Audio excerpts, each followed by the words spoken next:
This is Phil. I'm here with my co-host and producer, Tami. This is the homicidecanada.com podcast. Normally, so far, our episodes cover a month, each month in Canada, all the homicides that have occurred.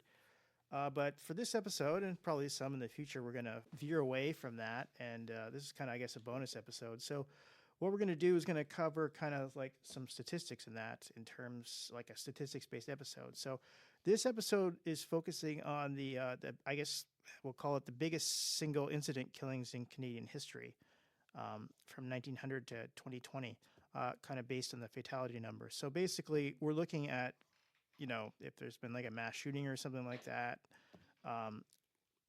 what are the ones with the highest numbers in that? So sort of in a historical context in that. So I would say, like, compared to the U.S., obviously Canada doesn't have nearly as many mass killings, but over the history of the country, there actually have been probably more than you would think. So yeah, that's what we're going to cover in this episode. And yeah, I'll say again, our website is, we're the homicidecanada.com podcast, but our website is homicidecanada.com.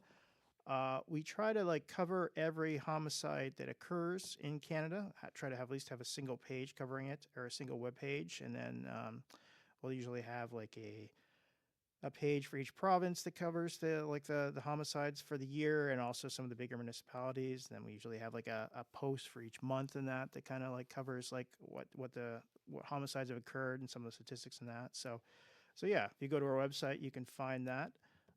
We're also on social media.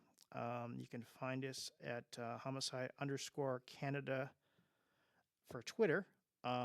Our DMs are always open. So yeah, if you want to contact us that way, if you want to send us a message, you can. We're also on Facebook and Instagram. So I would suggest for that, I think we're on as Homicide Canada. So you can just go to Facebook or Instagram and just put in Homicide Canada into the search bar, and we should come up. And I think for Facebook, we try to have we try both for Facebook and Twitter, we enter a post for a homicide. We try to link to it on those two social media sites. So if you see it, you can click through on into the individual page. For Instagram, usually we do the more interesting ones in that. And then we have I'll just mention our email quickly. It's info@homicidecanada.com. If you want to send us a message or something, or tell us something we've missed, like a homicide, then yeah, we'd love to hear from you. And yeah, so let's begin the episode. Okay, the first homicide we're going to talk about is the 1972 Montreal Bluebird Cafe massacre. So there were 37 victims. Gilles Eccles, James O'Brien, and Jean-Marc Boudin were denied entry to the upstairs bar of the Bluebird Cafe on September 1st because they appeared to be excessively intoxicated. When they were denied, Gilles, James, and Jean-Marc reportedly drove to a nearby gas station to fill plastic containers full of gasoline. They drove back to the cafe where O'Brien and Boudin set fire to the staircase that served as the only entrance and exit for the upstairs of the Bluebird Cafe, which was called the Wagon Wheel. Patrons were forced to escape through the kitchen onto a folding fire escape or through the window in the women's restroom, dropping 20 feet to the emergency exit that was chained shut. Eccles was arrested at 3:30 a.m. and O'Brien and Boudin were arrested 2 weeks later in Vancouver, BC. O'Brien and Boudin were then convicted of second-degree murder, and Gilles was convicted of manslaughter. So from some of the reports that I read, I guess Gilles was passed out in the car as the other two actually set the fire. So yeah, I guess that would explain partially why he was only convicted of manslaughter versus second-degree murder then? Yeah, it must be because he did go to the gas station with them with intentions. I'm not sure, but yeah, I don't know. So I put a picture of it on, if you go to our website, there's a link to the top 10, and there's a picture of the actual fire, it destroyed this building. And 37, obviously, that's the most single incidents ever in Canada, well, at least from 1900 to 2020. Yeah. Because, it's older than that historically, sometimes you can get into like what's considered like an event like this. But anyways, especially if there's like a military Yeah, there involvement was in a it. lot of military ones, but Yeah, but so we're only covering kind of more, I guess, the more modern era in that. But still, like 37, that's a huge amount, and it's well more than like the second one that we had in that. So, and it's interesting. I think like it's obviously both before myself and Tammy's time in that. But yeah, it seems to be. I wouldn't say it's like lost to history in that, but it certainly. I would say that it's like people don't, unless people were old enough to remember it. I don't think people seem to know too much about it, the incident. So no, I really don't. And I guess they had said that it was only supposed to be a joke, but yeah, I guess what yeah. what can you say? Yeah, it's a pretty sad case, and yeah, 37 people dead. All right, so we'll get on to like the second highest incident, and this one's a lot more topical. This is the 2020 Porta Peak, Nova Scotia, I guess, incident, and for that one, there was 22 victims. Yeah, it's April 18th, 2020 through the 19th of 2020 last year. So 51-year-old Gabriel Wortman committed multiple shootings using illegal firearms and set fire at 16 different locations. He killed, I guess there was 13 people were killed with semi-automatic firearms and then 9 in fires. Tami, do we know if the people that died in the fires, they died in the fire or were they all shot and also he lit them on fire, or? We don't know that yet. We don't know that yet. Okay, so we do know that 22 people died. Police said the 51-year-old denturist was impersonating a Mountie by replicating a uniform in a squad car. So yeah, I think we probably all heard about this in the media. RCMP Constable Craig Hubley shot Wortman after recognizing him while refueling at a gas station, according to court documents. Police have said that there were 16 different crime scenes in the communities of Porta Peak, Wentworth, Debert, Shubenacadie/Milford, and Enfield in Nova Scotia. 9 men and 13 women were killed, the youngest victim being the 17-year-old Emily Tuck. Yeah, if you go to our website in the post, you can see all the victims' names in that. So yeah, and if you go to our link that we have we go to our post on it, then yeah, you can see some links there to some more information on it. So yeah, that was obviously that was a crazy case. I remember waking up that morning and hearing that these people had been killed, and then nobody seemed to really know if he was caught or what was going on at that stage in that. So yeah, it was obviously a pretty insane case. Yeah, I've read some stuff more recently, I guess, trying to figure out trying to understand or just more information on Wortman and that. And yeah, he just seems like just kind of a strange guy in that. I guess he'd gotten out a lot of money before the incident and was, I don't know, I guess described as paranoid over COVID and that. And I don't know, there's been a lot of discussion, I guess, or like a lot of stuff in the media reported that, he smuggled both guns and like cigarettes and that. And well, that's quite the yeah. difference, guns and cigarettes. Yeah, like, wow. Sure, yeah, but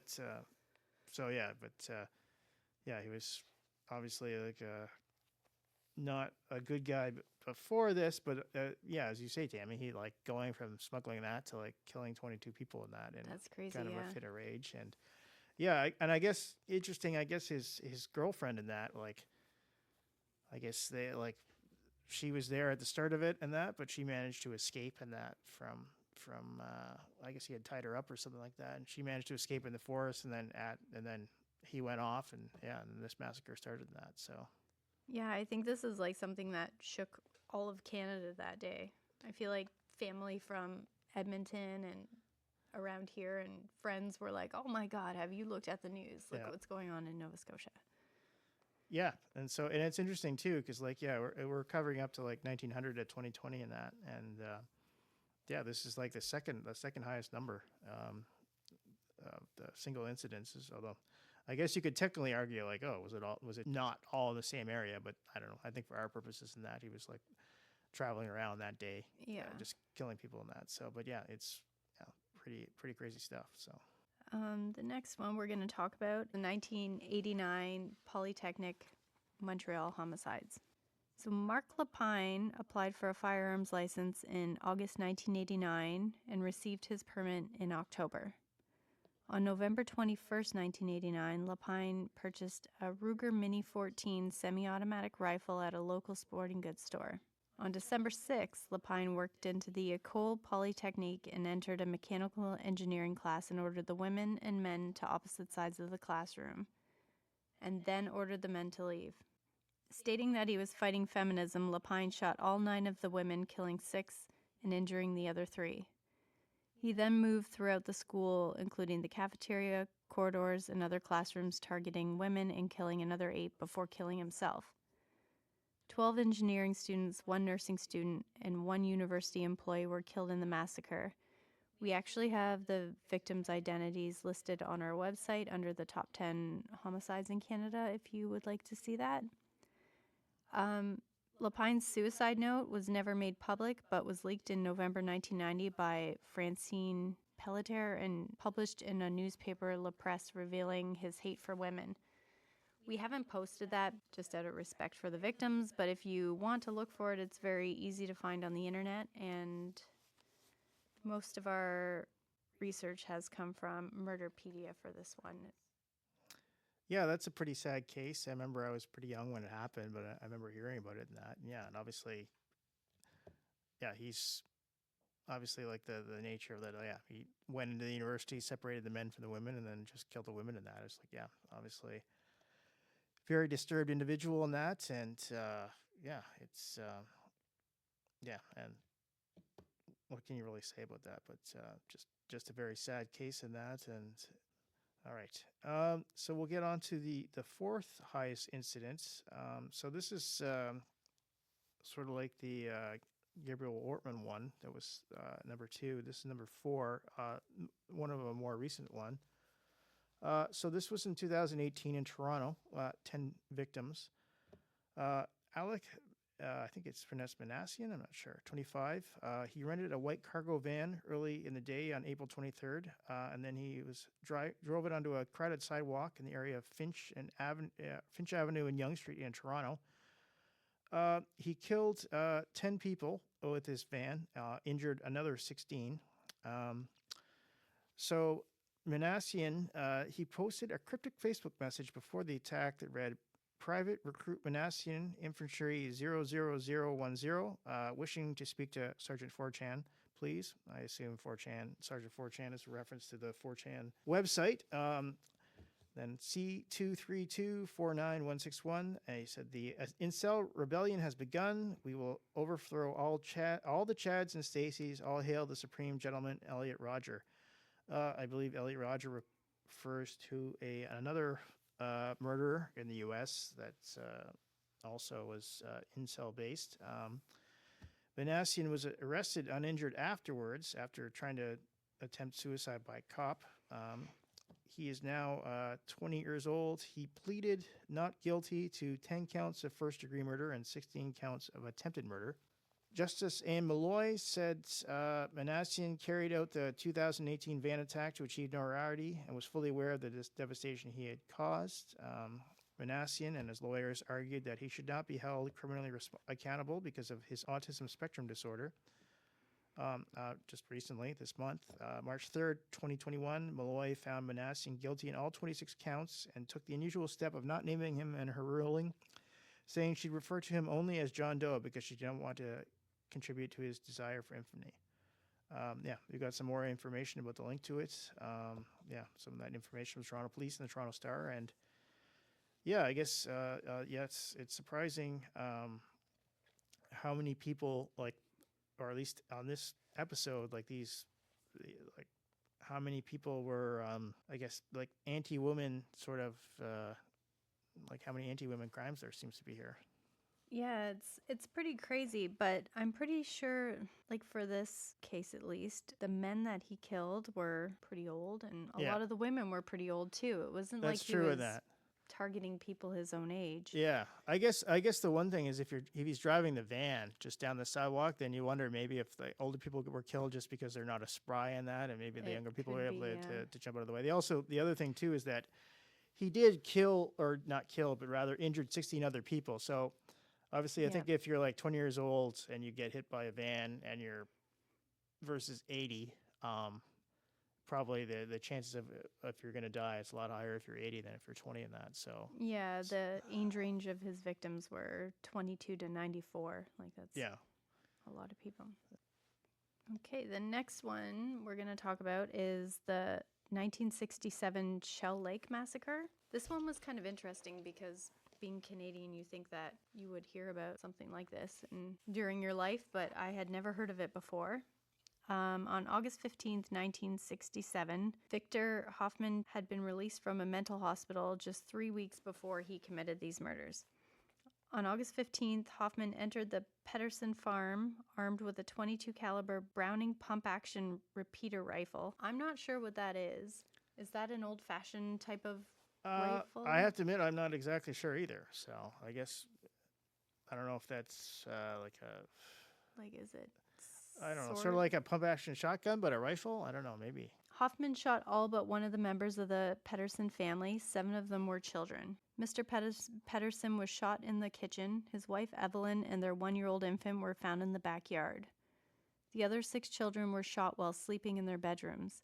The kids were between 2 and 17 years old.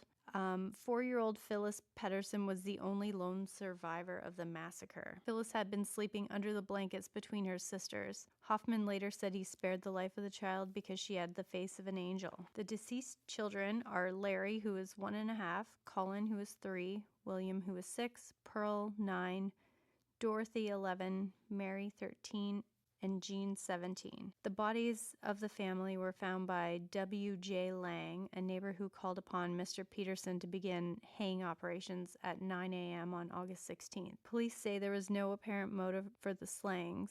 Hoffman was arrested on August 19th at his parents' house in Lasik, Saskatchewan. He told police that he had fought the devil before the murders. He was committed to a mental hospital in North Battleford where he was diagnosed with paranoid schizophrenia. Hoffman was found not guilty by reason of insanity on non-capital murder charges in February of 1968, and Hoffman died of cancer while still in custody May 21st, 2004. Most of that information came from Murderpedia. So yeah, that's a pretty old case. Yeah, I'd never heard of it before. Yeah, I guess a pretty sad one in that, considering he'd been in the mental hospital and then came out and did this 3 weeks later. So. Yeah.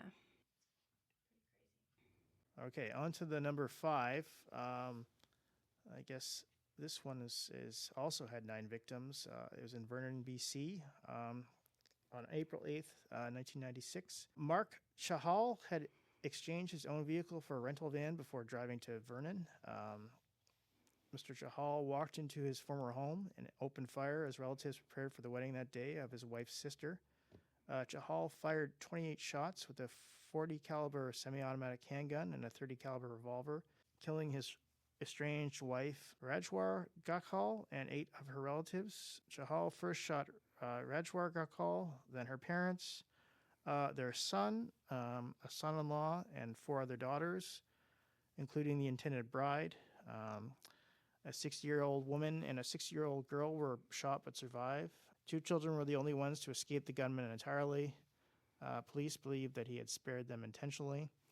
Rajwar Kaur Gakhal had complained about her husband's violent behavior to police in the past at their home in the Vancouver area, and then to police in Vernon, British Columbia as well. Chahal then went to a nearby motel where he shot himself. Police said he left a note apologizing for the massacre. So, another, I guess you could say, killing his wife in that, similar to some of the other incidents that we've already mentioned in that. So I guess definitely an anti-woman element to it in that, which is, kind of interesting. And then one sad footnote, the groom heard of the murder while en route to his wedding. And so we got a lot of this information from Murderpedia and that, so. Yeah, imagine that. How awful. The next murder we're going to talk about is the Shedden, Ontario massacre. This happened in 2006, so it's fairly recent. There were 8 victims. So 8 men were shot execution style in a farmer's field near Shedden. 6 of the men killed were members of the Bandidos Toronto branch, including president of the organization in Canada. The bodies were found stuffed in trunks of vehicles on a property outside of Nova Station. The victims have been identified as Louis Manny Raposo, also known as Chopper, John Miscaderi, also known as Boxer, Jamie Flans, also known as Goldberg, George Jessam, also known as Pony, George Kirakis, also known as Crash, Frank Salerno, also known as Bam Bam, Paul Sinopoli, also known as Big Paul, and Michael Trotta, also known as Mike T. According to reports, the suspects, Michael Sandham and Marcelo Aravina, Frank Mather, Brett Gardner, Dwight Mushy, Wayne Calistine were members of the Banditos, half of which didn't even own a motorcycle. So, I didn't know you could be a member of a biker gang if you didn't own a motorcycle. Yeah, I was under the impression that if you didn't have a Harley, then you weren't like that was kind of like you're in a motorcycle gang. That was kind of required, but Yeah, it seems kind of funny that you could be part of a gang without the most important part of this gang.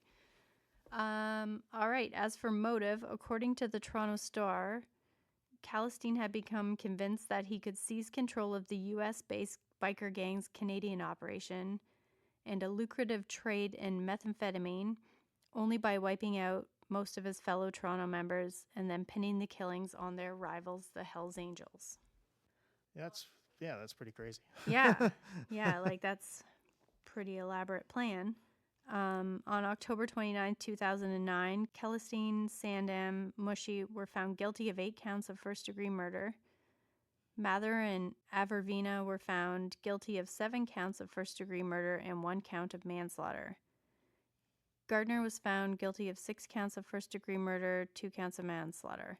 And we got the information for this from Wikipedia, 1% Biker, and Toronto Star. Yeah, it's kind of it's an interesting case in that in terms of biker gangs, and then certainly like we've covered a fair amount of on the website, a fair number of biker murders in that, but this one's unusual just for like so many different victims at one time in that. So I don't know. It's like, and even you think. I'm sure Shedden's not a very big town, but it happened on a major road. Oh, really? Okay. So maybe it was in the middle of the night. Yeah. Who knows? Okay, on to number 8. This also has 8 victims. This was in 2014 in Edmonton, Alberta. On December 29th of 2014, Fu Lam went to 2 locations where he shot and killed 6 adults and 2 children with a 9mm semi-automatic handgun. Most of the victims were his relatives. I don't know if I'm going to get this right, but Tai Tien Trong, 35, his estranged wife, and her 8-year-old son, Elvis Lam. Her father, Van Dang Trong, 55, and her mother, Tai Dao Le, 55. Her sister, Tan Ha Ti Trong, 33. Her sister's daughter, Valentina Nguyen, 3. And Chorong's male friend, Viet Nguyen. They were all found dead inside their North Edmonton home. Lam spared the lives of his toddler daughter and an infant nephew, who he dropped off with a relative before heading out to shoot the 8th victim the following day. Lam shot Cindy Duong before killing himself in a Vietnamese restaurant that he owned in Fort Saskatchewan. Lam had a criminal record dating back to 1987, which included drug and violence-related offenses. According to the National Post, at the time of the shooting, he was in bankruptcy proceedings and owed a large amount of money on at least a dozen credit cards due to a gambling problem. He'd also been arrested previously for sexual assault and domestic assault. Yeah, so another sad case, and another one involving, I guess like a domestic, like killing his wife and her relatives in that. So yeah, it's always sad. Like any homicide is sad, but when there's kids involved, it's pretty depressing in that. Yeah. So and it's the other thing too is that I guess he killed her 8-year-old son, but then spared his own child. So that's pretty depressing. And we got most of that information from the reporting from the National Post and from Wikipedia. All right, so the next one was very hard to find information on. This is the 1969 Buffalo Narrows, Saskatchewan homicides that took the lives of 7 people. Frederick Moses McCallum, 19 years old, punched through the Pedersons' door and murdered the Pedersen family with an axe. The whole family had been asleep in their beds. This happened on January 30th, 1969. The victims include a mother, a father, 2 girls, 2 boys, and a family friend. The victims have been identified as Thomas Pedersen, 32, Bernadette Pedersen, 30, and their children, Grace Ann Pedersen, Robert Pedersen, Richard Daniel Pedersen, Rhoda Beatrice Pedersen, and John Baptiste Herman, who was 48 years old. The wounded person was Fred Donald Pedersen, who was 7 years old. Police later found McCallum drinking a tea in a home, according to Corporal Jack Fraser. He told the teen that he was under arrest when McCallum replied, "Sure, I killed them. So what?" McCallum then proceeded to tell Fraser that 3 of the victims were still alive, which wasn't the case. On the way to the police station, he told police that he hoped he got the electric chair. Frederick Moses McCallum was later diagnosed with schizophrenia and found not guilty by reason of insanity. It was really difficult to find any information on this. All I could find was like random things here and there. I found a 1969 newspaper article, and it was basically just talking about the court proceedings. But yeah, it's a very sad case, and how terrifying to have someone come into your home and murder your entire family with an axe. Yeah, it's interesting that this was in Saskatchewan in 1969, and the earlier one was 1967 in Saskatchewan as well. In that, so yeah, the earlier one too also had a similar last name, but not quite the same. The Pedersens were the 1967. Sorry. Yeah, and I guess both of them were found as reason of insanity, not guilty in that. Yeah. So, all right, and then for the last one. This is also a kind of a more recent one. So this is the 10th one in 2017 in Quebec City with 6 victims.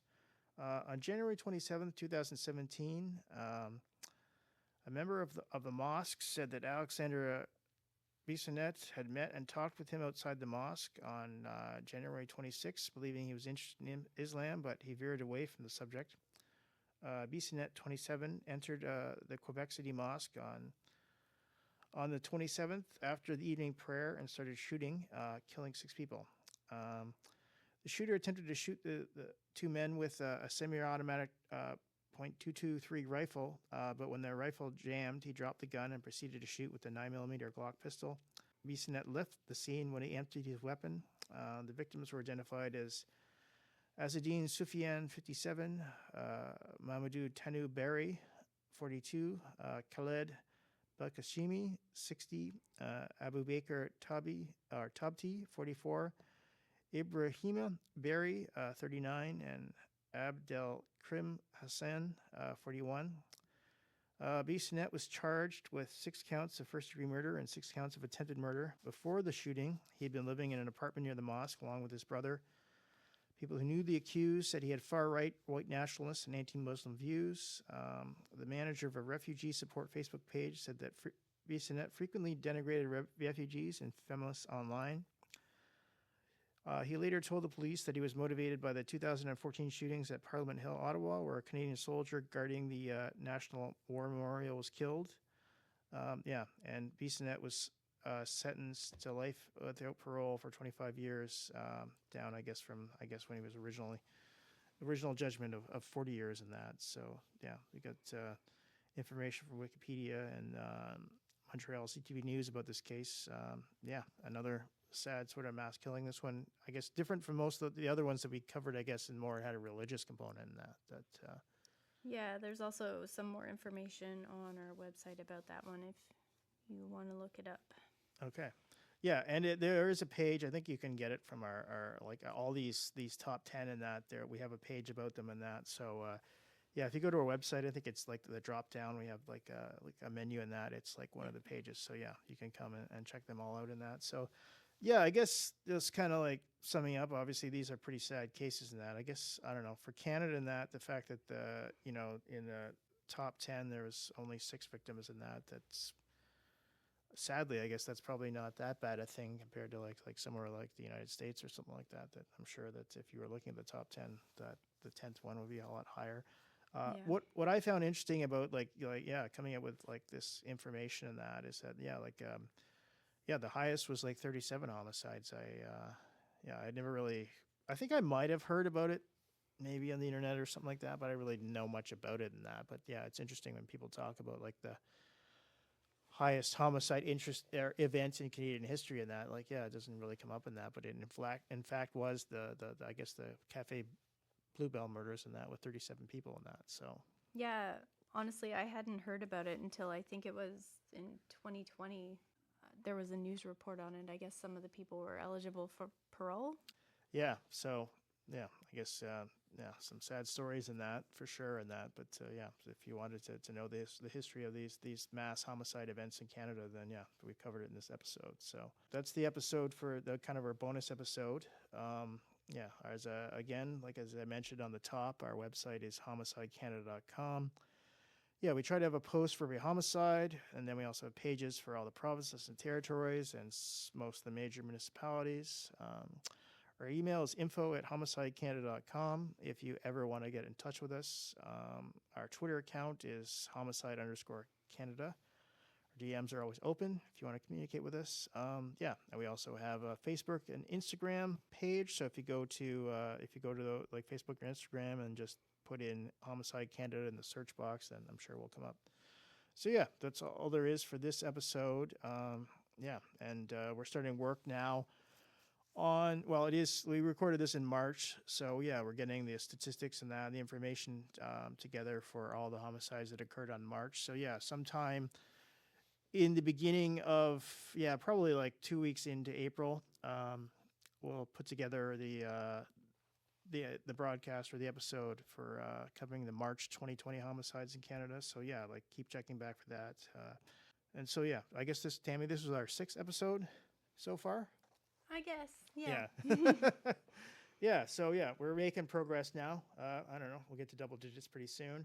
And as I said, usually most of our episodes we usually cover like 1 month at a time. This is our first kind of bonus episode. I'm not sure. I'm sure we're going to do like future sort of bonus episodes. I'm not exactly sure. Like I think we're still planning on doing one covering kind of the statistics for all of 2020 and that, what were the total murders and that. We haven't really covered that, so that should be interesting. I think probably once March is done, we'll probably do like a short one, just covering like the statistics for the first quarter of 2021. Just try to like see what the trends are for so far this year.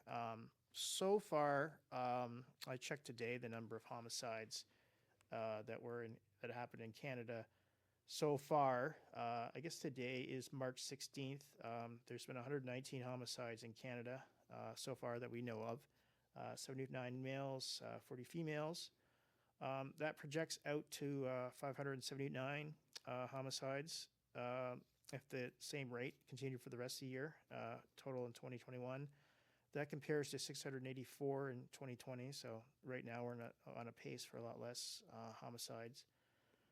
Yeah, so I don't know. I guess we'll see what happens. So yeah. Anyways, this has been our bonus episode. And we look forward to that you come back and listen to us for our next episode, which will be covering the homicides that occurred in Canada in March 2021.